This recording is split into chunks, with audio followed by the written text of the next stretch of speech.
చేయితు చేయితు.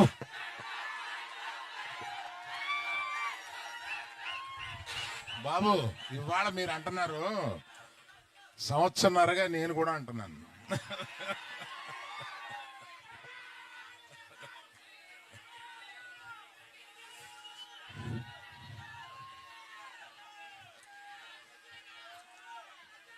అందరికీ నమస్కారం. ఇక్కడికి విచ్చేసిన మీడియా వారికి, ఇక్కడికి విచ్చేసిన ప్రేక్షాభిమానులకి, పర్టికులర్గా అక్కినేని అభిమానులకి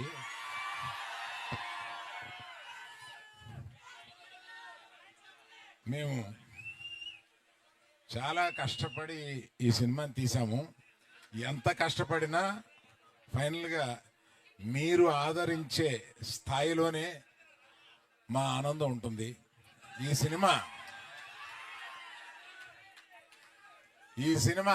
తప్పక మీరు ఆదరిస్తారని నమ్ముతున్నాము. ఎందుకంటే రీజను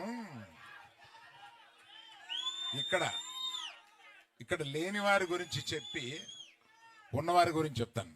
ఇక్కడ చందు మొండేటి ఆయన ఇచ్చిన బేసిక్ కథని చాలా చక్కగా మార్చి అత్యద్భుతంగా మీ అందరికీ నచ్చేలాగా, మీరందరూ ఈ సినిమాలో చాలా ఆనందపడేలాగా, చాలా గుండెల్లోంచి మీకు హావభావాలు వచ్చేలాగా ఆయన తీశారు. అంత బాగా తీశారు ఆ సినిమా.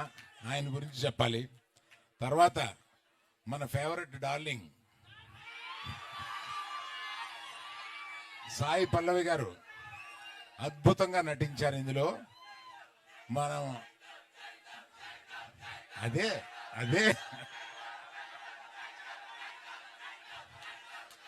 సరే, మరి ఆయన గురించి చెప్పాలంటే మీరు ఆగాలి కదా.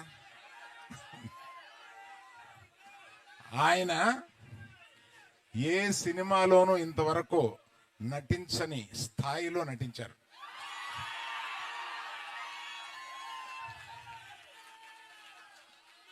మనకి ఎంత ఉత్సాహం తెప్పించగా నటించారో, ఒక్కొక్క కొన్ని సీన్స్లో ఆయన మన గుండె కరిగిపోయేలాగా కూడా నటించారు. సో అన్ని రసాలు ఈ సినిమాలో ఆయనకి ఉంది కనుక ఆయన తప్పనిసరిగా బెస్ట్ పర్ఫార్మెన్స్లో ఈ సినిమాలో తీసుకొస్తారని సినిమా చూసిన నేను చెప్తున్నాను. That is Chaitu, our Chaitu.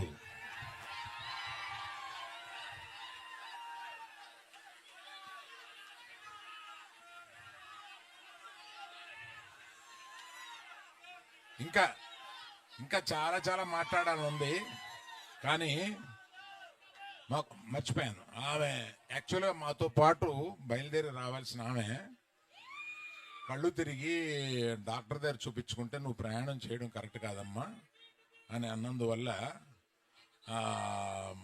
మన పల్లవి ఆగిపోవాల్సి వచ్చింది.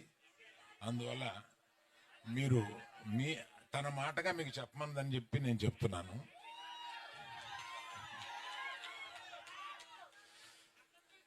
అందరిది చెప్పిన ఈ సినిమాకి ఇంత ఉత్సాహం రావడానికి కారణం మ్యూజిక్. దేవిశ్రీ ప్రసాద్ ఈ సినిమాలో మ్యూజిక్ని చించి చాటేశాడు. అసలు రీ రికార్డింగ్ స్కోర్ కానీ ఇది కానీ మ్యూజిక్స్ కానీ ఒక్కో పాట వస్తుంటే అన్ని పాటలు హిట్ చేశాడు. So I thank Devi Prasad for bringing so much of energy into the film. So Vizag ప్రేక్షకులకి అందరికీ, ఉత్తరాంధ్ర ప్రేక్షకులందరికీ నేను చెప్పేది, ఇక్కడ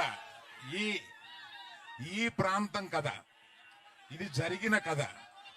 శ్రీకాకుళంలో ఒక చిన్న ఊర్లో జరిగిన కథని, ఆ కథని నిజంగా జరిగిన కథని ఈయన కథారూపంలో పెడితే దాన్ని సినిమాగా మేము తీసాము. తప్పక 7వ తారీఖున సినిమా చూసి మీరందరూ చాలా ఆనందపడతారని నేను వెయిట్ చేస్తున్నాను. Thank you.